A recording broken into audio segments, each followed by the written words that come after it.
So these guys don't understand, a lot of these guys out here in gangs, and they don't understand that the government want them to claim a gang, so now they can hit them with racketeering charge.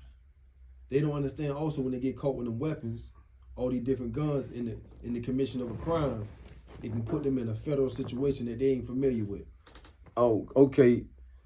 There's a law that came out that brought me home, right? The First Step Act, right? The First Step Act, if anybody familiar with the First Step Act, Donald Trump signed it into law, but Obama had already got it cranking, you know what I'm saying? The First Step Act, and what it dealt with was the ratio between powder cocaine and crack cocaine, right?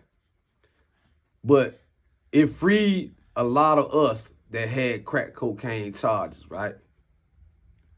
But if you don't know by now, I really wasn't about my law shit when I was in. Really on my law shit. You know what I'm saying? I done spoke about it in several interviews. To get to your point about the gang laws, right? That's what you asked me. Yeah.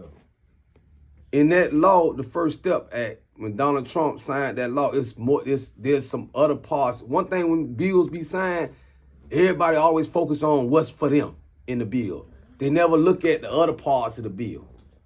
I was privileged to read the whole bill when it was passed. I was so excited I wanted to read the whole bill.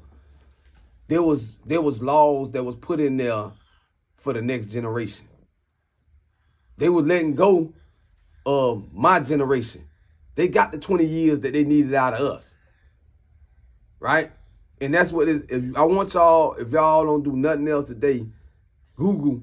If you don't read books, just Google it. But Google The New Jim Crow by Michelle Alexander. They don't want to let that book in the feds no more. They don't want to let the book in. I was privileged to read it, and it opened my eyes up to a lot of things that been going on in America since we've been freed from slavery.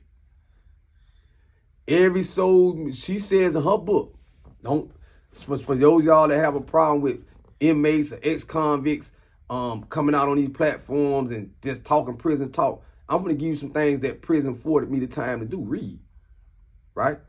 So when I read this book, and I read a lot of books, but this one in particular shed a lot of light on what's going on in our community behind the scene. To me, Michelle Alexander, she worked it for, and before you read a book, always read about the author, because they implanting their thoughts into your head. Read about the author. So this woman was actually a part of the system. She was working for the civil rights units of the government. So in actuality, she a whistleblower, like Eric Stoltz. She a whistleblower. That's why I trust her information. That's like if you got a Chevy and somebody from the Chevy plant say something wrong with it, that's inside information. You feel me? Right. So she giving us inside information on what these people been doing. And there's so many documents, there's so many documentaries that's out. Go watch Out of Darkness. If you want the person that don't like to read, go watch Out of Darkness. Go watch Hidden Colors. In these documents, go watch 13. And it'll tell you these companies that invested, you know what I'm saying, in these laws. And Michelle Alexander talks about this in her book, this caste system.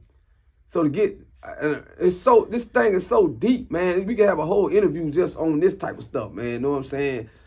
We being bamboozled.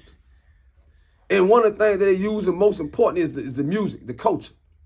You know what I'm saying? To bamboozle, you know what I'm saying? Because we don't read. We don't read. Let's just be real, man. We might read a Google swipe or something. Now it's done got worse. We don't read to our kids. Ain't no bedtime stories going on. We don't read. The kids don't must see you read. All they see is you do this. That's all they see you do. That's all they gonna do.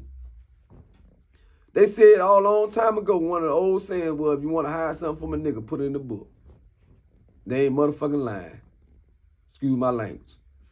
But the gangs, when this law that I was telling y'all about, the First Step Act, it had in there about this fentanyl.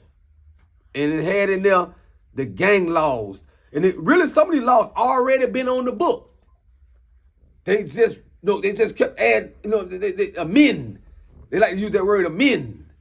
They amend, they add to it. It's already been the gang. The gang law has been on the books. They kept amending to it to adjust to the times. As times change, they keep amending. Just like the RICO law. Everybody think that's something. Man, RICO been around since Capone. This RICO been organized RICO charge statute. That statute been around since what's his name is Giuliani used it when he got with the mafia. That's what they made it for. They made it for the mafia. Understand what I'm saying? It made for organized crime. And y'all want to be part of these gangs, that's an organization.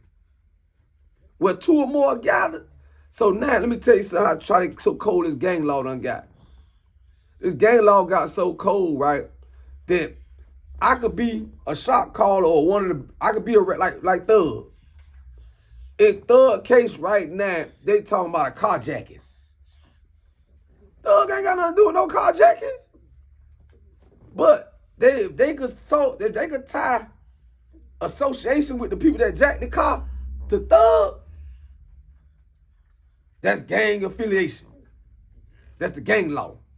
So if two gang members go out here and steal some hubcaps, and I call myself the OG of the hood, I'm the shot caller of the hood. I'm a part of their business. I'm a part of their crime. They can come get me. So be careful the content y'all uploading on these internet sites, because they using all this stuff against you, man. They using all this stuff. Man, let me tell you something. They don't like niggas like me. TikTok banned me for a whole year. They took my first IG page. Y'all might remember me from the Gucci hat interviews. I've been out 2 years now, and I've been coming hard, man. Coming hard because I'm passionate about what I do, man. I've been pushing my books, man. I've been pushing I've been pushing both of these books. I've been doing interviews. I've been, know what I'm saying? I've been out here in the streets. I've been